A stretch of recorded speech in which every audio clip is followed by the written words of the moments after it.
So I live in Charlottesville, which is nice because I'm able to go to all the football games, and my parents come up. So my mom is big on Facebook. I'm sure you guys can relate. She's always telling me the latest facts and figures and everything, and she loves following UVA too. So she was on Facebook the other day, and she told me about this UVA photo contest for the main overall page. And it's kind of cool because it's actually Instagram and Facebook, so using two social media platforms together. And so we were at a tailgate, and she told me, yeah, so we're at a UVA tailgate, this is what I thought of, right? Eating food. But actually, her telling me about this Facebook status was really cool because it provided entertainment for the day. She was saying, UVA is having this contest of taking photos, and we should get involved. So not only did it give me something to kind of play around with, but we also had a lot of people at the tailgate. We had some family friends who are respective UVA students, and I could kind of see that he was a little excited about it too, because that one little step with UVA thinking of this campaign to run and putting it into place, and he kind of sees that as, oh wow, this seems like an interesting school, and I'm engaged, he's engaged, and the overall tailgate's engaged, and more, it's just a better overall feeling. So I thought that was kind of a neat example of how social media, especially here at UVA, is really big. So like I said before, if you guys have any questions throughout any of this, it's a strange because I'm telling you to take out your phone during my presentation, but whatever goes, right? So just tweet them using this hashtag. So what you do is just say, hey, can you please explain more about the hashtag with Facebook, and then use UVA social, and then they'll all come up into the hashtag section. So that if I don't get to them today, for whatever reason, I can follow up with you about that later. So starting with the grand picture before we go dive into each profile. Social media can be kind of scary at first because there's so many profiles, there's so many viewers, and how do I do it? It's really not as complicated as it seems. One thing that I like to stress is that you should align your social media with your overall marketing strategy. So with that basically means whenever you're doing anything marketing related, whether that's internal, working with employees, having an employee appreciation day, or reaching out to students and offering them free food if they sign up for a new club or something like that.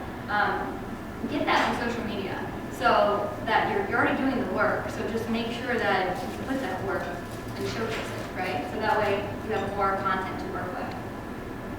So and also before you start engaging with your followers, it's really important to understand who your target is. I mean, just like with marketing, right? It's always about listening and saying what do my users want? What are they into? What do they like to do for fun? Ask them. That's one of my favorite things to do, is just to get out there. You guys seem to have pretty diverse followers as far as your profiles would go. But ask your coworkers and say what's appealing to you. What are you interested in? That's the best way of figuring out what's the best things. What are the best things to share and everything like that. So getting inside their head before you reach out and start doing statuses and sharing and things like that. And some of the ways that I like to do this, so follow the trends. So the first one up there, have you guys ever heard of Google Alerts? Do you use them? Kind of. Well, if you haven't, it's a great tool to use. It's basically a way to monitor a specific topic on the web.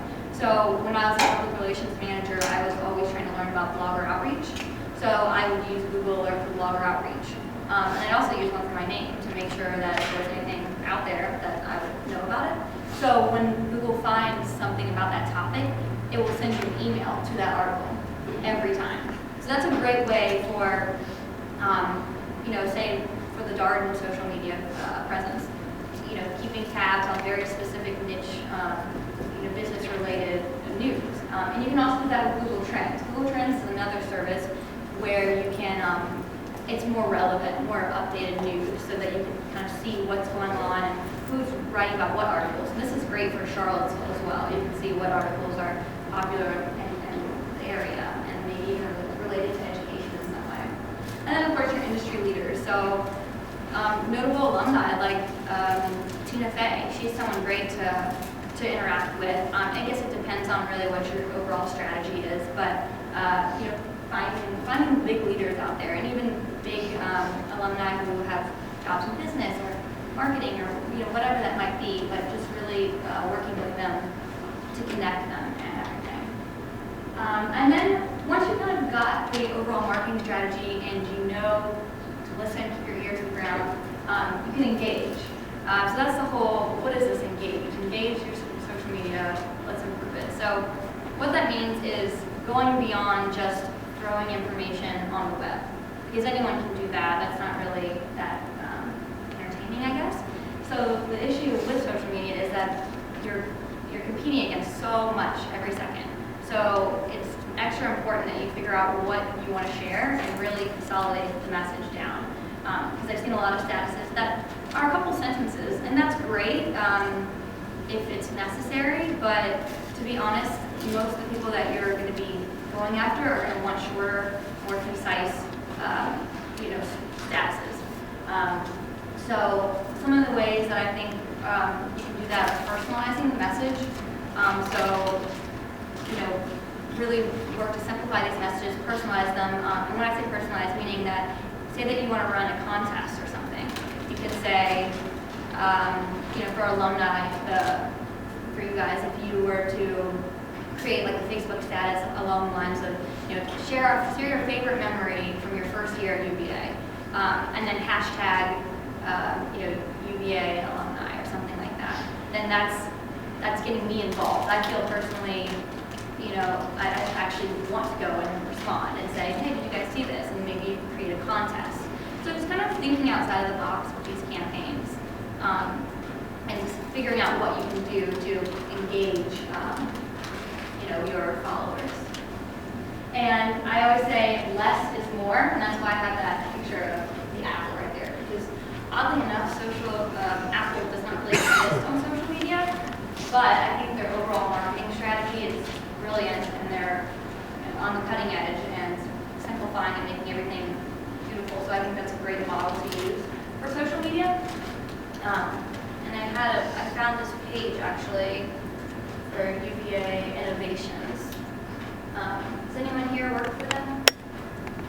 Okay. Anyways, I wanted to say that I liked their social media bar right here. It's nice and simple.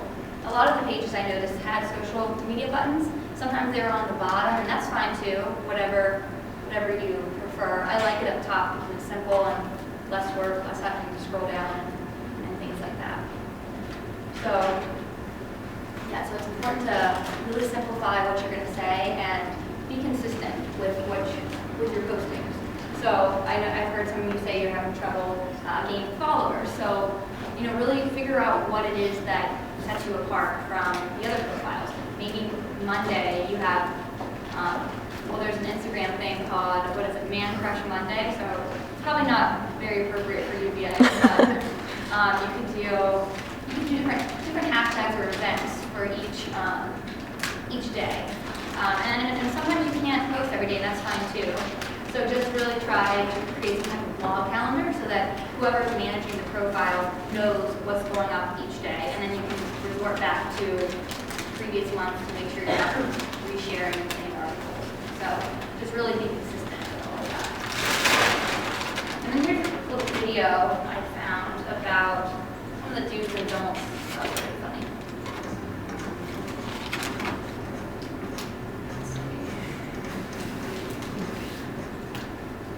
Keep technical matters. Social media. Stay positive. Thanks is not a rich enough social media message on Twitter or elsewhere. Thanks isn't either, but it is easier to type. Reread. Can everyone hear it?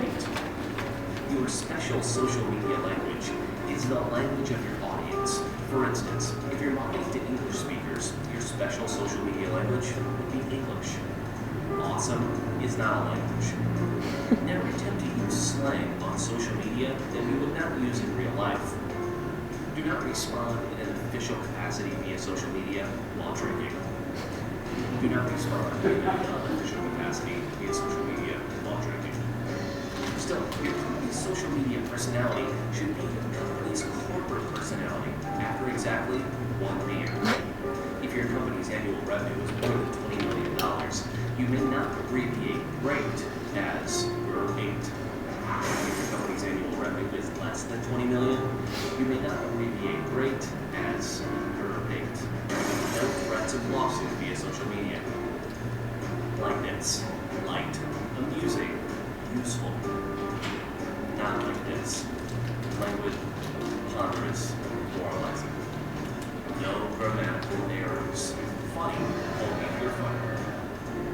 If it involves tips of any kind, people will claim. Especially simple tips. Also, give one.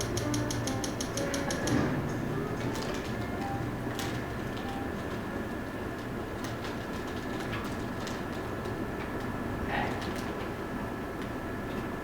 All right, so before I jump into the specific social media profiles, I want to take a quick poll to see where you guys were as far as social profiles, as far as where you want to learn more about. So this looks a little complicated, but it's just, if you guys have your cell phones, just text one of these codes to 22333. So it says, what social profiles are you most interested in learning about? Facebook, Twitter, Pinterest, LinkedIn, Google+, Instagram, or all the above. Why not? So you can text as many as you want to this, and it'll all show up.